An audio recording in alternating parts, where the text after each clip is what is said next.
السلام علیکم دوستو۔ کتاب میں اور میرا پاکستان جو کہ عمران خان نے لکھی، اس کتاب میں عمران خان نے تاریخ پاکستان اپنی ذاتی اور سیاسی زندگی پر لکھا ہے۔ عمران خان نے اپنی جماعت تحریک انصاف کے بارے میں بھی تفصیل سے لکھا۔ اس کے علاوہ انہوں نے ایک کھلاڑی سے لے کر قومی سیاست تک پہنچنے تک کے تمام اہم واقعات کا ذکر کیا ہے۔ لیکن آج کی ویڈیو میں ہم آپ کو عمران خان کی زندگی کے اہم پہلو بتائیں گے جن کا ذکر انہوں نے اپنی کتاب میں کیا۔ دوستو، عمران خان اپنی کتاب میں لکھتے ہیں کہ جب میں پیدا ہوا پاکستان 5 سال کا ہو چکا تھا۔ لاہور میں اپنے خوشحال خاندان کے ساتھ آسودہ زندگی جیتے ہوئے ملک کا مستقبل مجھے روشن لگتا۔ یہ ایک خوابناک بچپن تھا۔ کھیل کود کی آزادی اور وہ تحفظ جو ایک پلے ہوئے تگڑے خاندان میں ہوتا ہے۔ زمان پاک کے ارد گرد جہاں میں پلا بڑھا، ہرے بھرے کھیت تھے اور ہریالی، تازہ ہوا اور کھلے میدان۔ چند ایک ہی مکان تھے اور سب ایک خاندان کی طرح، لہٰذا یہ ایک فارم ہاؤس میں رہنے کے مترادف تھا۔ زمان پاک میں سب سے پہلا مکان میرے نانا کے بھائی نے بنایا تھا جن کا نام احمد زمان تھا۔ 1947 میں ہجرت کے بعد میرے نانا کا خاندان بھی یہیں آ بسا۔ میں گرما کی تپتی دوپہروں اور شاموں میں چھڑے والی بندوق لے کر کبوتروں کے شکار پر جاتا یا نہر میں نہایا کرتا۔ شام کو اپنے بھائیوں کے ساتھ کرکٹ کھیلا کرتا۔ میں تاریخی پھیلنے تک گھر سے باہر گھومتا رہتا، تاہم میری والدہ کو کبھی پریشانی لاحق نہ ہوئی۔ دودھ کے لیے ہر گھر میں ایک گائے یا بھینس پالی جاتی۔ آج زمان پاک لاہور کے وسط میں واقع ہے۔ شہر چاروں طرف پھیل گیا ہے۔ دوستو، عمران خان مزید لکھتے ہیں کہ ہرے بھرے شاداب کھیتوں میں سے جہاں گیہوں اور دھان کی بالیوں پر ہوائیں کبھی سہانے گیت گایا کرتی، تب آسمان پر چمکتے ستارے بہت ہی قریب نظر آتے تھے۔ اب صحن میں کھڑے ہو کر بات کریں تو آواز بلند کرنا پڑتی ہے۔ گھر اتنے ہو گئے ہیں کہ لوگ ایک دوسرے کو پہچانتے ہی نہیں ہیں۔ میں لاہور سے 10 میل دور ایک دوست کے کھیتوں پر سیر کرنے جایا کرتا تھا۔ وہاں میں نے 14 سال کی عمر میں پہلی بار 14 تیتر شکار کیے۔ میں نے کیسی بھرپور زندگی بسر کی ہے، لیکن ویسا سنسنی خیز اور شاندار لمحہ پھر کبھی نہ آیا۔ وہ کھیت معدوم ہو گئے اور اب یہ علاقہ سیمنٹ اور سریے کا جنگل بن چکا ہے۔ اب ایسی کوئی جگہ موجود نہیں جہاں ایک فائر سے 14 تیتر زمین پر آ گرے۔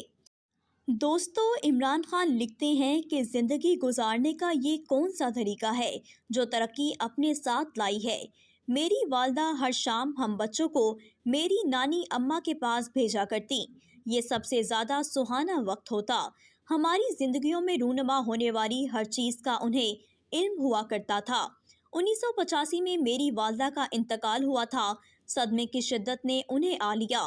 3 ماہ گزرے تھے کہ وہ بھی اپنی لاڈلی بیٹی اور میری محبوب ماں کے پاس چلی گئیں۔ ہم 5 بہن بھائی تھے اور میں ان کا اکلوتا فرزند تھا۔ وہ ایک مکمل ماں تھی۔ مجھے کھیل کا ایسا چسکا تھا کہ پڑھائی میں ذرا جی نہ لگتا۔ اگر پڑھ پایا تو ان کی مہربانی اور نگرانی ہے۔ ایک بات اور بھی کہ پڑھائی کے سوا کوئی چیز ایسی نہ تھی جس پر میری ماں مجھے مجبور کرتی ہوں۔ اگر میں کسی چیز سے گریز کرتا تو وہ بھی سختی سے کام نہ لیتی۔ جیسا کہ زمان پاک کے نام سے ہی ظاہر ہے، اس کی آبادی کے وسط میں ایک چمن موجود ہے۔ ہم سب لوگ وہاں کرکٹ اور ہاکی کھیلا کرتے۔ چھوٹے بچوں سے لے کر میں 25 سال کی عمر کے سب رشتہ دار اور دوست ایک ساتھ موجود ہوتے۔ کرکٹ اور تیتر کے شکار سے میری محبت رشتے کے بھائیوں اور چچاؤں کی وجہ سے پروان چڑھی تھی۔ میری ماں کے خاندان والے کرکٹ کے جنونی تھے۔ 9 سال کی عمر میں نے ٹیسٹ کرکٹر بننے کا ارادہ کر لیا تھا۔ عمران خان مزید اپنی کتاب میں لکھتے ہیں کہ یہ اس دن ہوا جب میں نے اپنے خالہ زاد جاوید برکی کو اس میدان میں انگلینڈ کے خلاف سنچری بناتے دیکھا جو اب قذافی اسٹیڈیم کہلاتا ہے۔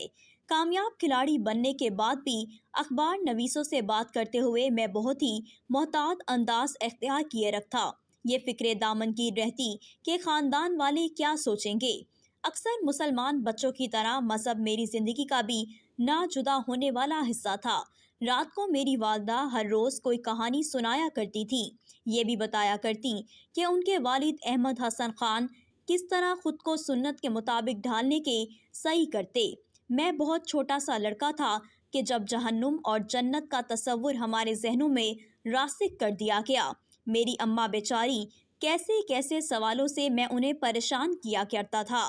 سوال یہ تھے کہ کیا میں جنت میں کرکٹ کھیل سکوں گا، وہاں مجھے شکار کھیلنے کی اجازت ہوگی نا؟ جب میں 7 سال کا ہوا تو مجھے اور میری بہنوں کو قرآن پاک پڑھانے کے لیے ایک عالم دین گھر میں آیا کرتا تھا۔ وہ مزید بتاتے ہیں کہ عید پر خاندان کے سب لوگ 16ویں صدی کے عظیم صوفی اسکالر حضرت میاں میر کے مزار پر جایا کرتے تھے۔